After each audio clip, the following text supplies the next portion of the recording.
The United Igbo Elders Council recently filed an appeal to Governor Charles Soludo asking him to stop further demolition of shops in the Onitsha Main Market, warning that continued destruction could lead to widespread economic hardship and humanitarian distress.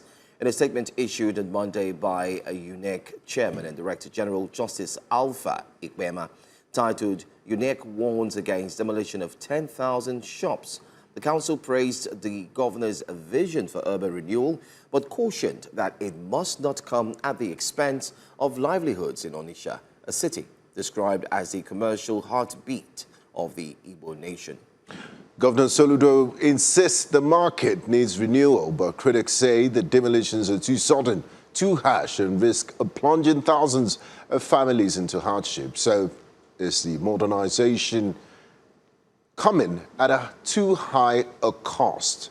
We shall be speaking to one of those affected by the actions of these ongoing demolitions. Join us for this morning's conversation is social entrepreneur and convener of the Obaji Festival and a member of the Onitsha Chamber of Commerce, Ozioma Enieto. A warm welcome to you, Ozioma, and thanks for joining us this morning live from Onitsha in Anambra State. Now let's start with the numbers. How many livelihoods are at risk if these demolitions go ahead? And what's your assessment of the economic fallout should the state government continue with these demolitions?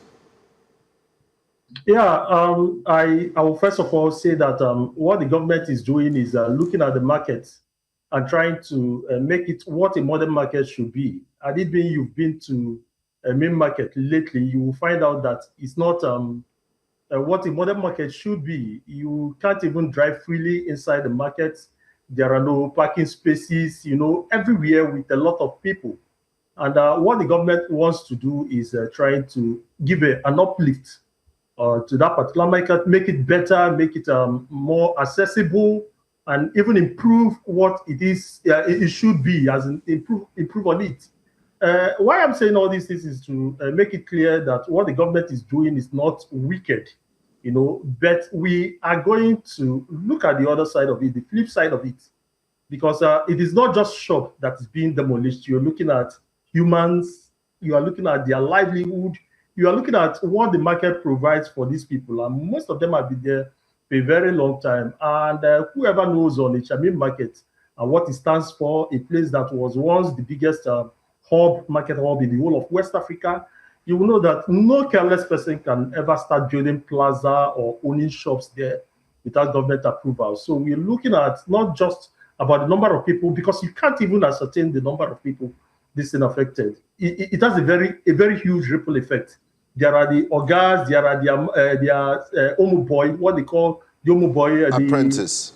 Apprentice, there are a whole lot of, and one particular shop you are looking at, that place may have a network of 10, 15, 20 people. If you have been there, you will see that even some people, when they say so and so number of shops, sometimes people take a quarter shop just to place whatever they have and have something like a warehouse outside there. So it's going to affect a whole lot of people. I want us to see from the angle of people's life, not just buildings being demolished. And we have to see from that particular angle to strike a balance, and also to understand why that place was there for decades and all of a sudden the government is coming in. So I think it is a very important angle also to look at while talking about this. Okay, my questions are in two parts, and I really like if you can make it short so we can move ahead with other questions. My first question is, these shops, are they in any way obstructing road channels, networks, drainage systems, or are they obstructing a major road that the governor wants to actually construct? That's my first question. I'd like you to just answer that before we move on. Okay, when they brought most of us, I've been in Onitsha for over 40 years, and most times when all these structures are coming up, you don't even know where and where, because you're not the government, you don't have the master plan. So when the government brought the master plan, we found out that a whole lot has been over the period of time, the development, people extending, people. So when you look at the master plan and what is being what the government is trying to achieve, you find out that they defaulted.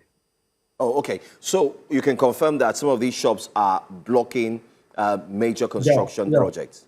Okay, so that gives us that gives the government the reason to destroy them, right?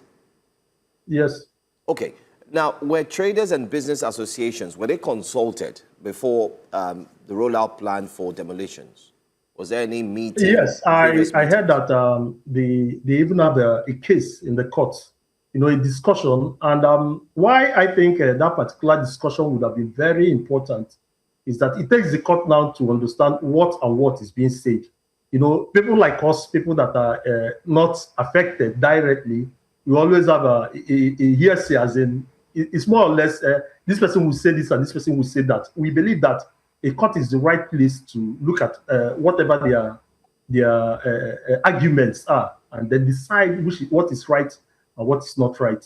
So, but from what we heard from the street, the courts asked the government to stay, not about demolition or not demolition, maintain status quo, not demolish at this particular point. But what we saw during the weekend was totally opposite of it.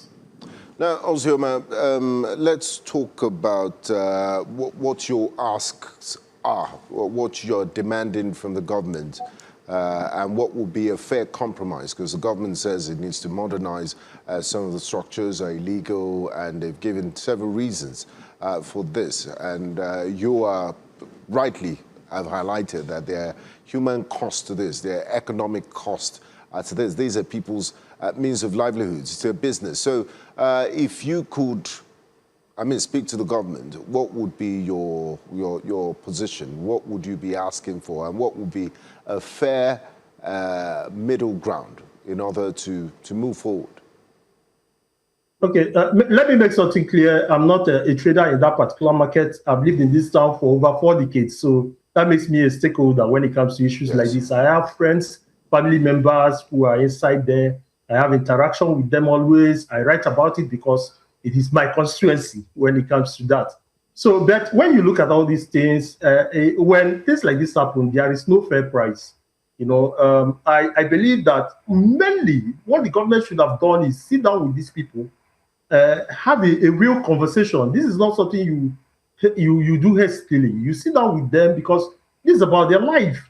Some people are saying give them another shop in another market. But let me just explain what the market is like. If you are in market A, if they take you to a market B and give you a shop, you've changed everything. The dynamism are not the same.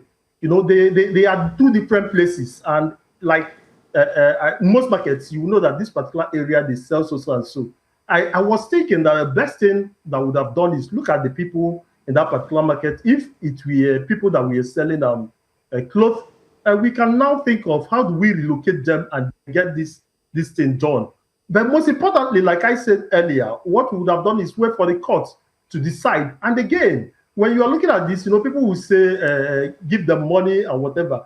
You ask yourself, how much will be enough? Are you going to give an average to every other person? People that have social and social, you pay them this. It's not about paying them for this. Some people, all their lives, the only thing they know about is waking up to going to that particular shop. That's what they've been doing for decades. And all of a sudden, that shop is no longer there. So I can't now just say that this is what should be done.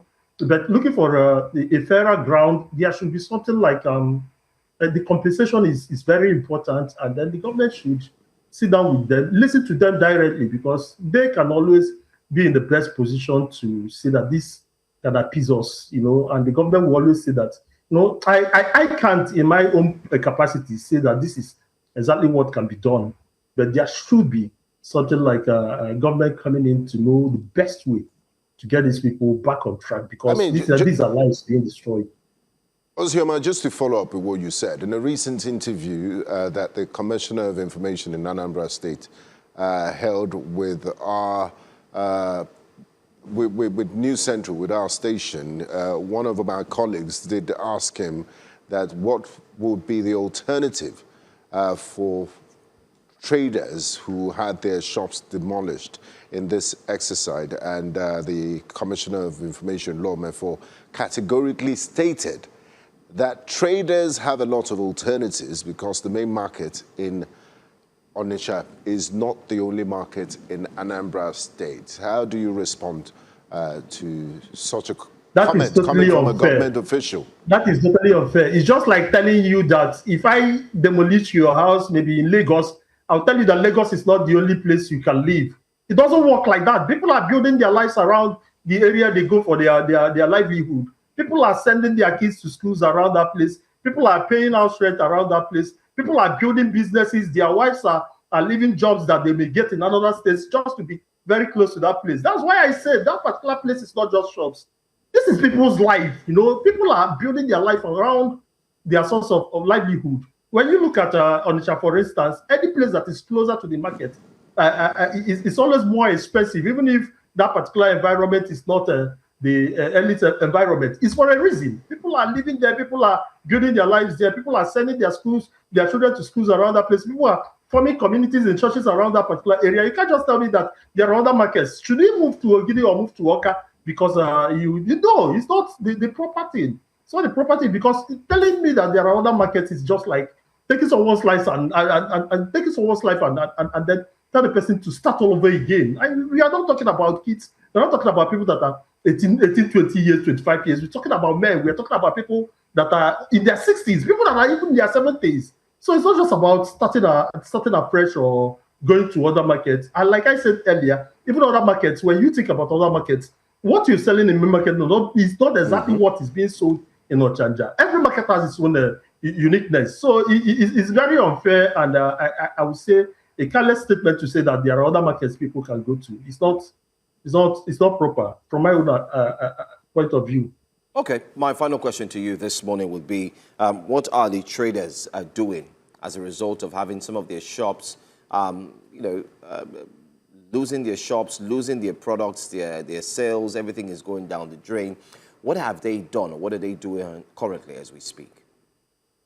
You can't fight the government. The government is like a god to all of us, and that is why we always pray that the system should find a way to checkmate, to be a middleman between us and the government. So there's nothing you can do to the government, and the worst part is that it has been demolished. You know, when it wasn't demolished, you'd be thinking about going to court and everything, but now it's demolished. They are doing the best alternative they have.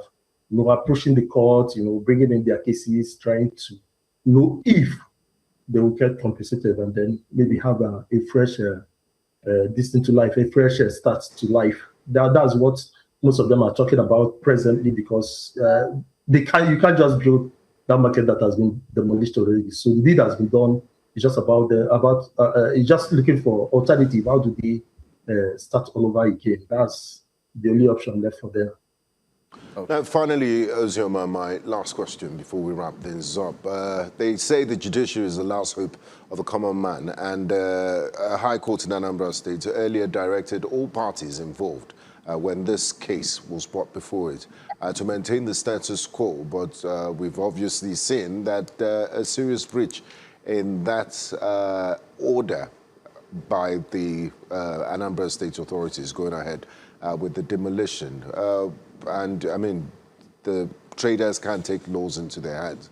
You'll have to go back to courts. When you speak to, as a stakeholder, are you going back to the courts to seek some sort of compensation and redress? Because they're the only ones here who the traders can seek refuge in, and also, charge the state government for contempt of court and maybe seek some compensation. So would your members of your association be looking at that, or you just leave everything to God, as we always say in this part? Yeah, like I said in the last one, that is the only option left. That's the only option left.